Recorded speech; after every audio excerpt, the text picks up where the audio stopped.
Okay, so now it's recording. So welcome everyone. It's nice to see all your smiling faces. I hope they're still smiling at the end.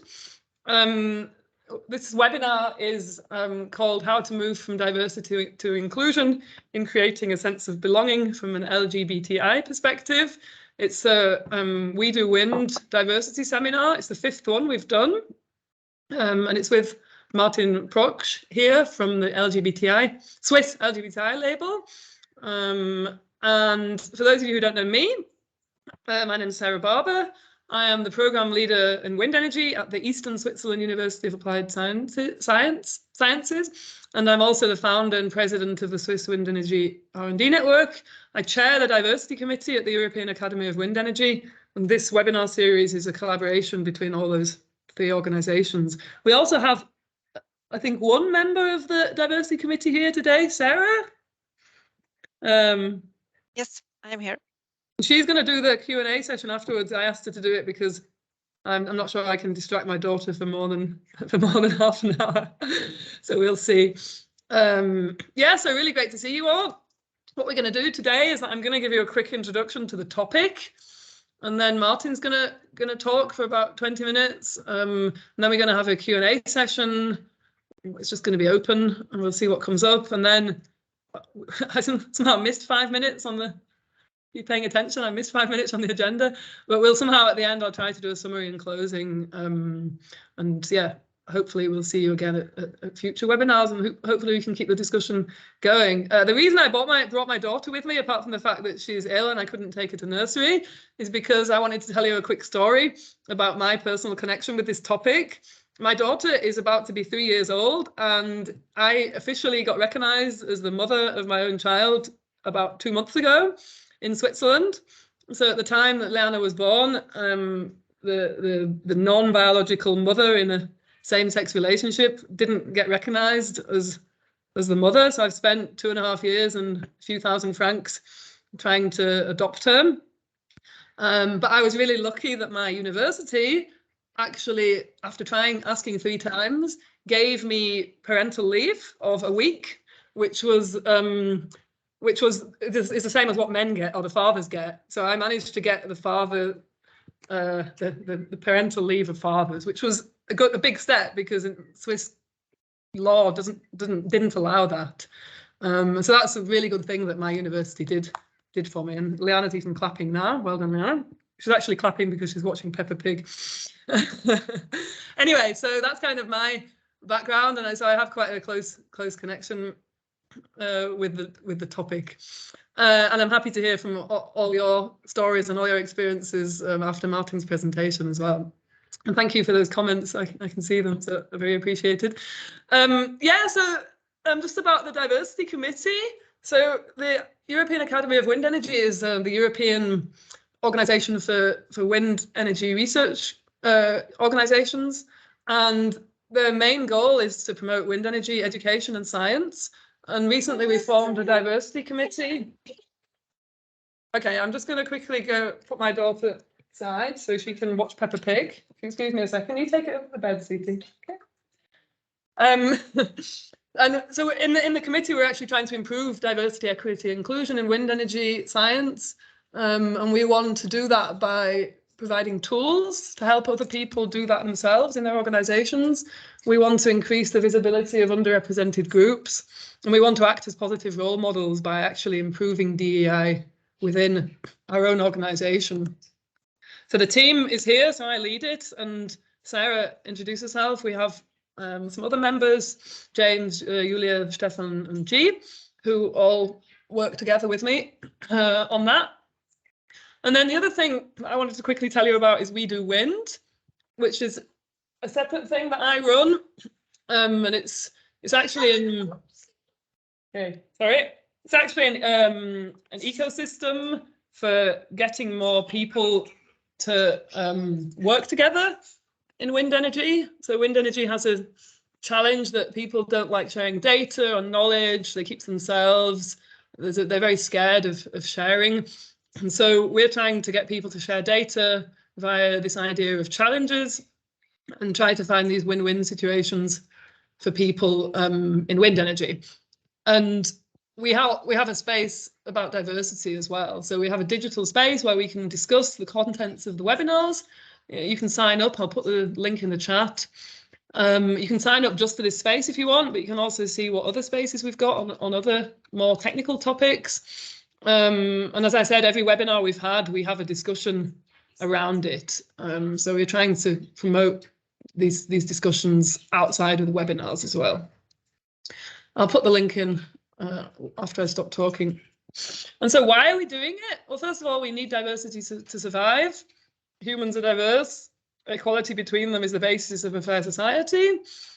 It's been shown many, many times that diverse teams are more productive and happier.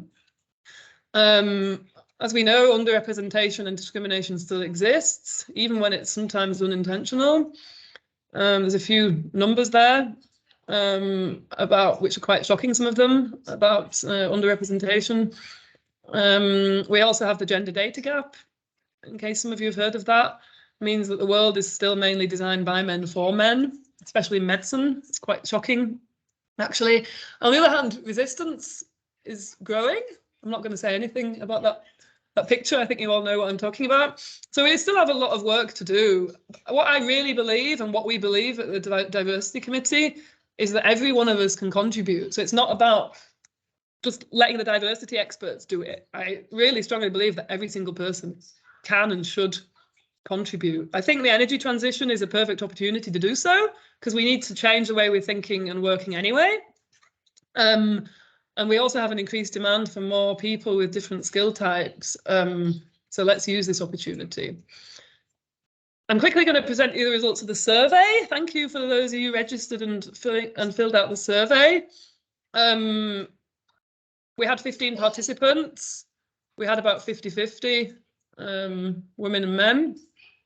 The question, have you ever felt like you could not bring an important part of your work to the workplace? Basically, almost everybody said yes, which is, I don't know if it's shocking or not. People who signed up for the webinar are probably more likely to have been affected than people who haven't signed up. The question, have you ever experienced or witnessed discrimination? We have 80% yes, and these are the types of discrimination that people have experienced. So we have quite a lot on the topic of sexual orientation, which might not be surprising given the topic of this webinar. We have some on gender, ethnicity, religion, and other. Yeah, so that's the survey. And then just quickly from me, why is it important to consider the LGBTI community when we're talking about diversity and inclusion? First of all, how many people belong to the community? We don't really know. If you do a survey, you see anything ranging from 1% in Hungary to 7% in Germany. On the right-hand side, we're showing young people. Well, I don't know what the definition of young was here, but you can look at the link. And it's up to, in Spain, for example, 14%. But as lots of us know, in surveys like this, not everybody actually outs themselves. Therefore, it's not really a known number, but lots of studies estimate it's more like 10 to 20% rather than 5 to 10%. Why do we have to talk about it at work? And why do we have to help LGBTI people come out? It's because lots of people lie at work. So lots of people are scared of coming out, which means being themselves at work. They tell people, they avoid telling people about their partner. They make something up about their partner. They start lying. The lie gets bigger and bigger. And so on the right, we basically see how many people are open or not. And I mean, you see, like, there's 53% of people at work and either not out or just out to a few people, which is absolutely crazy. 50% of the people are scared to just be themselves. Why are they scared? It's usually because they heard one remark once at work and the topic doesn't get talked about, so therefore they don't know what people think, which is why I think that we should talk about the topic at work so that people realize that it's actually okay. Why do people cover up? This is a really good survey, by the way. The link's in here. I can put the link in the chat as well afterwards. people are scared of making other people feel uncomfortable by talking about it, which is really crazy. They don't want to be stereotyped. They don't want to lose connections or relationships with co-workers. They think people might think that they're attracted to them. 62% of people report hearing jokes about gay or lesbian people. If you hear jokes about it, you're a bit scared to out yourself. I'll jump over this a little bit because I know that I'm kind of running out of time, but this survey study shows what the business impact is of people who are then scared, right? So they stay at home, they look for a different job, they feel distracted at work, they lie about their personal life, which means that they can't bond or build up relationships, they feel unhappy or depressed, they avoid certain people. I mean, they had to lie about the reason to take off work in order to care for their child. That would be like me having to pretend that I'm sick today because my daughter's sick because I'm scared of people knowing that I've got a same-sex partner. I mean, for me, that's just really, really crazy. So I'll come in a minute, sweetie. So yeah, that's basically the point and the introduction. And I'd really like to pass over to Martin now to tell you about his experience and share his thoughts on the topic. And I'm really looking forward to the discussion afterwards. So Martin, take it away. Hey, can you see my screen first of all? Yeah. Okay, perfect. Thank you so much. And thanks for the introduction. And you know what's really funny is that, even without knowing what you're going to present, I do think you will see a lot of bridges to, what I can tell you from my personal experience being, a cisgender gay man, and also a working professional. So, why am I here today? Maybe before we talk about diverse LGBTIQ+, I just want to make a statement that LGBTIQ+ is just a very small element of a much wider spectrum of diversity and inclusion. And I think each and every element, warrants a proper discussion. So I'm really thankful that, that you've given me a platform to talk about that one aspect of it. I worked in HR, all my professional life in various roles. Worked in consulting, so I got an outside-in view to how culture works in different enterprises all over Europe. I then worked for multinationals and could experience how it's like to work in a big company, and what the challenges in terms of creating an inclusive culture are. This year I joined EAWE as their Chief People Officer, where I, for the first time, feel that I find myself in a truly inclusive environment. And I can tell you, it makes a whole difference to me. So, reflecting on my career, I do see there is a red thread. I'm really passionate about, helping companies create future-proof workplaces where everybody can feel that they truly belong. And I found 3 ways of, contributing to the topic that I'm so passionate about. One is through the Swiss LGBTI label. I'm a volunteer and the ambassador for promoting the label in the Suisse romande, so in the French-speaking part of Switzerland. Together with 2 colleagues and friends of mine, we recently created an organizational development consultancy called Native Genius, Discover the Possible in People, that focuses, amongst others, also on diversity, equity, inclusion, and belonging. And in my everyday job as the Chief People Officer for EAWE events, I can make a difference. And, I will speak up and I will call out behavior that I see is discriminatory. And, I have a platform to be the change that I want to see. I also want to share with you some personal stories. While Sarah has outlined statistics and her personal experience, it's so funny because it's so linked to what I have experienced especially in previous jobs. So my partner and I, Laurent, he's we've been together for 7 years.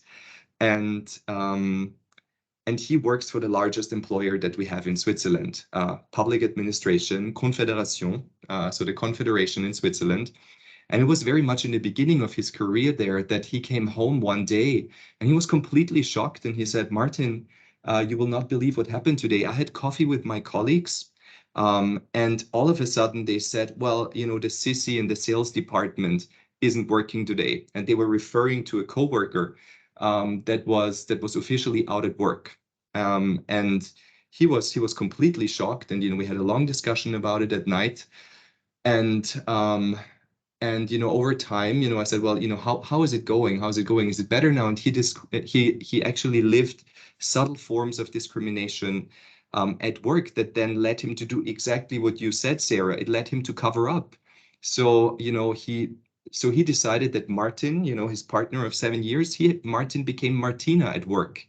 So he would then refer to me as his girlfriend from Vienna, and she's from Vienna, and we went to Barcelona together, and I met her parents, because he just didn't feel he was in an environment where it was safe enough to bring that part of his identity to the workplace. And of course, it led exactly to what you said, Sarah. He didn't want to engage with people at work. And it wasn't great for his motivation, wasn't great for, well-being at work. And yeah, it's still happening.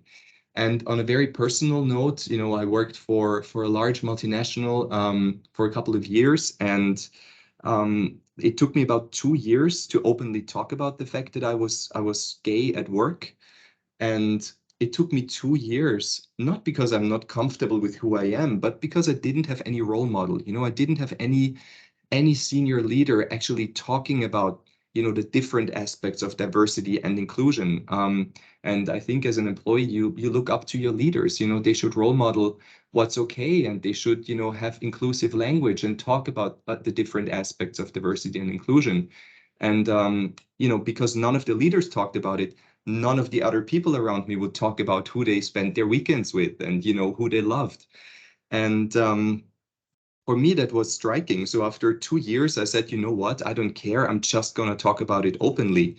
So I shared with a couple of senior leaders the fact that, my boyfriend, Laurent, he's from Fribourg, and we do this and we do that together. And one thing that was really striking was it was a company meetup. A lot of people from HR got together, and the senior leaders would do the usual small talk you do. And some of the people, one of the senior leaders in particular, I remember, he said, "Well, Maria, so how's the husband? How are the kids?" Or he said, "Oh, John, how's the wife and how's the car?" And with me, although that senior leader knew about, me and my partner and what we were passionate about, he really avoided the subject. So for me, that was just a subtle form of discrimination where I thought, no, in the future, I will want to do something about it. And, I found, through Native Genius and through the Swiss LGBTI label, and through, me showing up as a leader at work, I found, different platforms to really do something about it and, be the change that I want to see.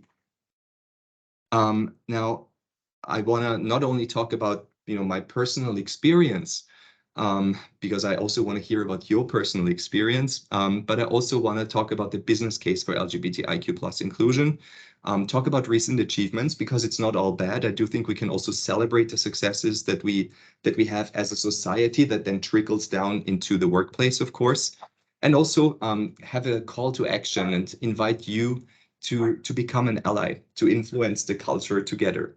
Sorry. So let's just define maybe the terms, so we're all talking about the same thing. And there are many definitions out there, and I know some people don't like the definition that I'm going to put up, but I do think it's quite a nice metaphor. So diversity is about being invited to the party. You want as many people with many different backgrounds and viewpoints to be, at the party with you, because we know it's a driver for innovation. We know it sparks creativity, and we know it's just so much nicer to be a mirror of the society also in the workplace. Inclusion is when you're being asked to dance, so you're being actively invited to enjoy the party together. And then the definition for belonging, I just built it with 2 friends of mine. One of them is here, Chris, thank you for your help on that. Belonging is when you feel happy to be part of your dance group. So it means you can actually crowd surf and trust that they will catch you. Whether you're in a dance hall or not, you just feel you're part of a wider family. So the sense of belonging isn't only just limited to the physical space and the 8 or 10 hours that we spend our days with our colleagues with, it actually goes much wider. And with your understanding of belonging, I would like to hear from you. What do you think are the advantages of having a company where people feel an increased sense of belonging? Can I just have a couple of comments? I cannot see the chat in that present mode here, so just unmute yourself and give me an idea. Like what could be the advantages of having an increased sense of belonging at work?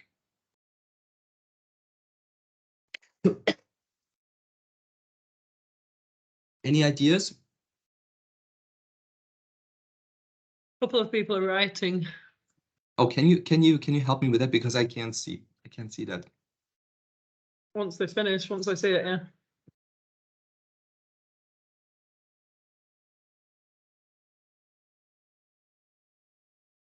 I can add while we're waiting. I think one thing, if more people feel that they are belonging, then they are more happy or easier for them to contribute, because I think that we tend to conform to what some people are saying, and then we keep on that track and we lose the other ideas.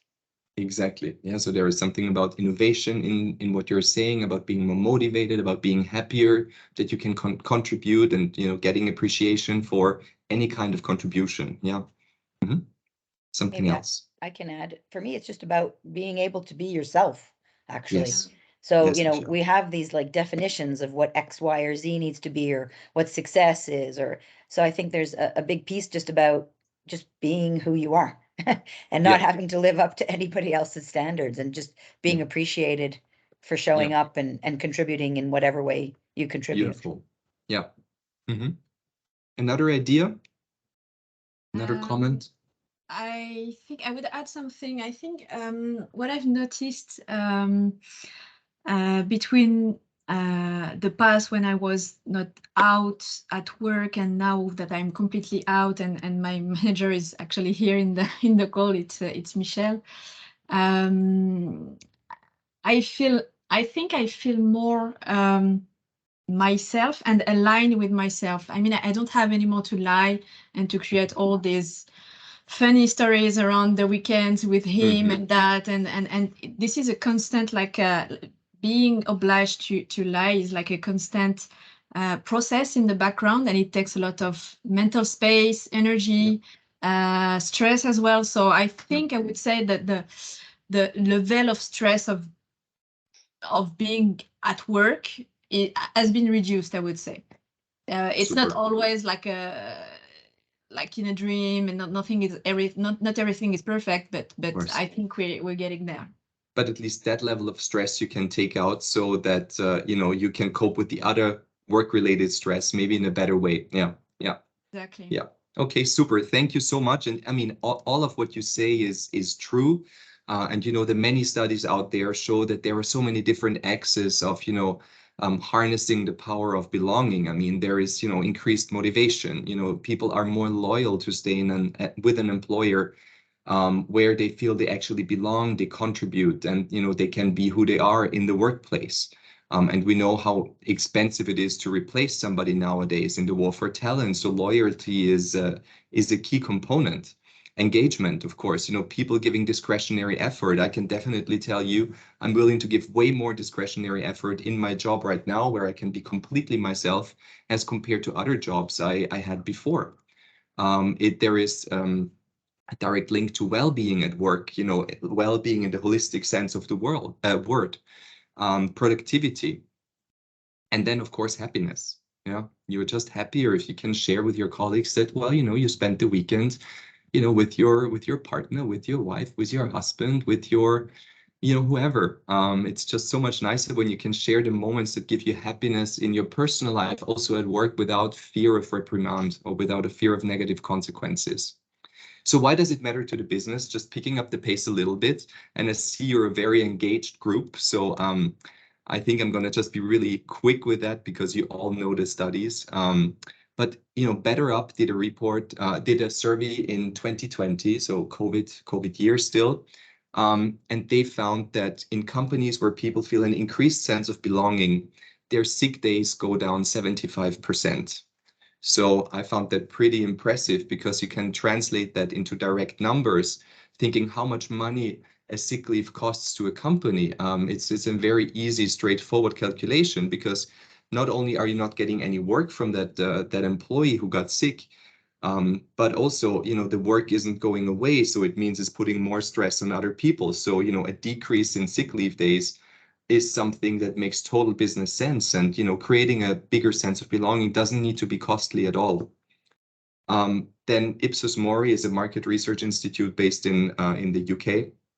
They found that only 2/3 of Gen Z define themselves as exclusively heterosexual, as compared to, for example, 88% of baby boomers that Ipsos Mori interviewed.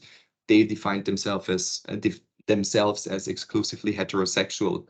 And it's actually very much in line with what Sarah shared before about, I don't know exactly what it was, the number, but about, less and less people in Spain identify as exclusively heterosexual. So it's relevant, because if you do not have an inclusive workplace, and you don't come across as inclusive to your future talent pool, Gen Z is starting to slowly enter the workplace.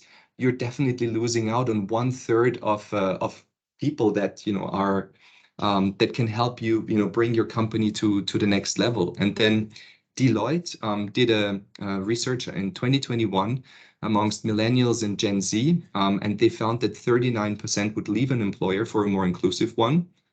30% actually did. So, and I'm one of them. So I decided to quit one employer because I wanted to be in a more inclusive work environment. So it makes total business sense to, focus your efforts on creating workplaces where people feel a bigger sense of belonging. And now, how are we doing in Switzerland?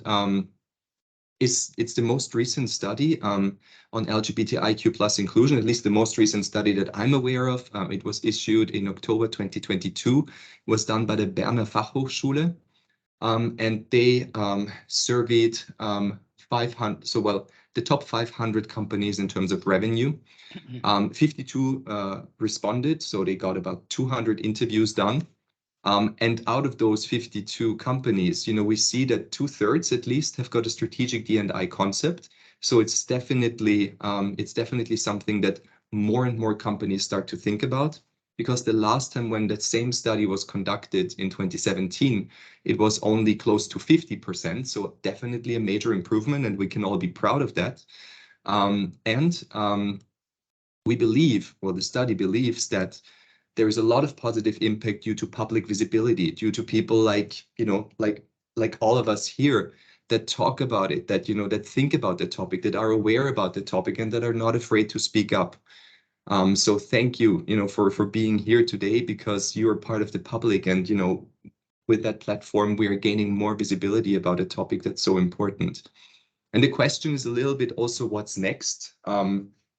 I think it's still too early to tell. I mean, I don't want to sound over optimistic, but I do think that, the lesbian, gay, bisexual inclusion, I think, we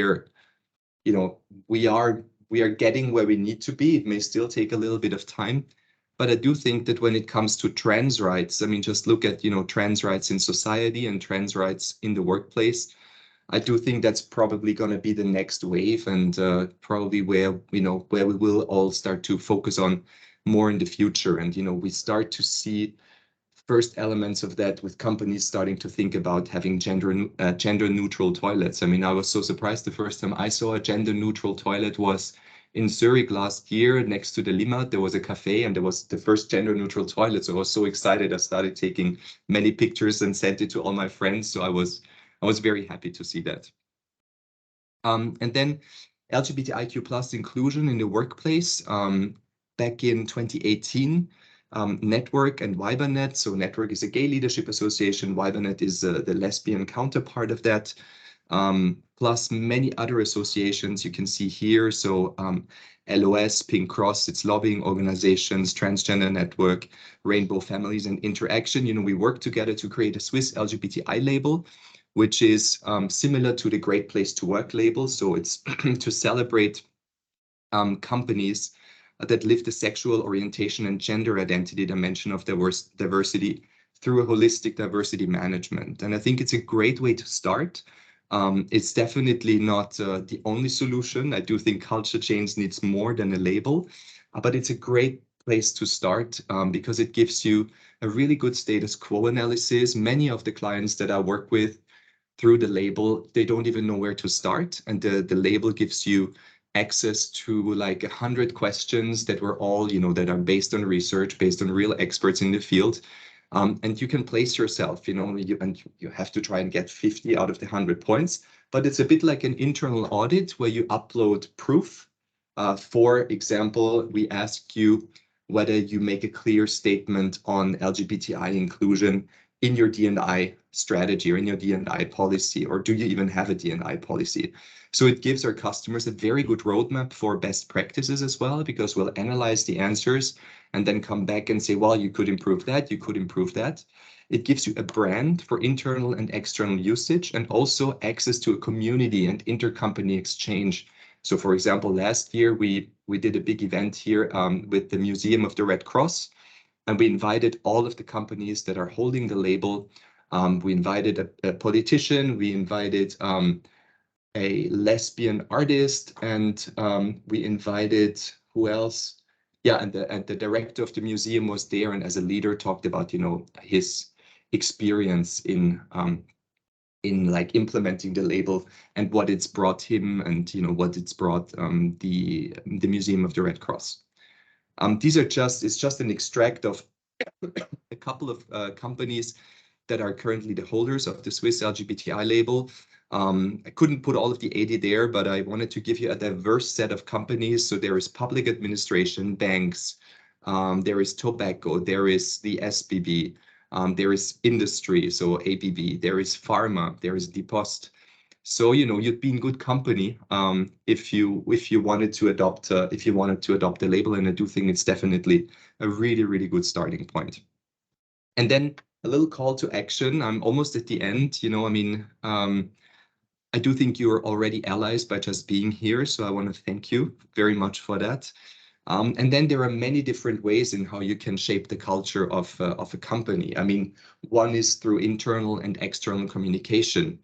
Making a statement, for example, during Pride Month, saying externally focused, saying, you know, we support Pride, we support people that are part of the LGBTIQ plus community. I mean, it really helps to somebody like who is like me, like cisgender, gay. You know, I'm very happy when I see a LinkedIn turning rainbow in the month of June. So that's definitely something you can do, and that doesn't cost a lot of money. You can help build an internal support network, something that's called employee resource groups, for example. My only little watch out would be, you know, make them inclusive places as well. So, you know, make them inclusive of everybody. You can have an internal, you know, like transgender network, but, you know, invite also allies that don't identify, you know, that are not transgender into your employee resource group. Leadership, definitely. I mean, if I had to pick one thing, I would say let's start with leadership, because leaders have to role model the behaviors that we want to see more of. And they're also the catalysts of the culture. So they're the ones that, you know, can make change happen on their level. And they're the ones, you know, that, you know, whose voice counts in many companies still. So I would definitely start with leadership. There is lots we can do from an HR perspective as well. Just think about, you know, more diverse recruitment processes, the policies you can change, the contract templates you can change. Just having the little M, F, or D when you're doing a job posting. So there is lots of stuff you can do. You can show up at events that are organized. For example, you can like walk with people, you know, walk with the Pride, like many companies do already. But you can also just organize internal events and, you know, make an internal diversity event and just celebrate the diversity you already have within the company, and just give the light to those people that maybe are sometimes left a little bit in the shadow. And of course, it all starts with strategy.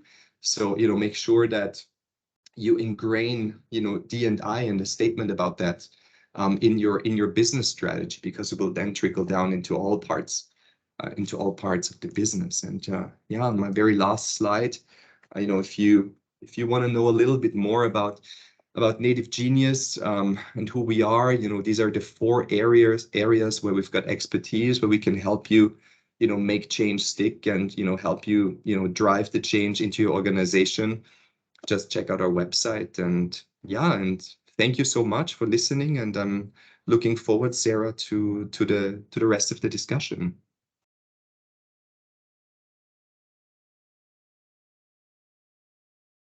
All right, thank you. Sarah, do you want to? Go ahead, Sarah, if you want. You still need to end the recording. Oh, well done, thank you.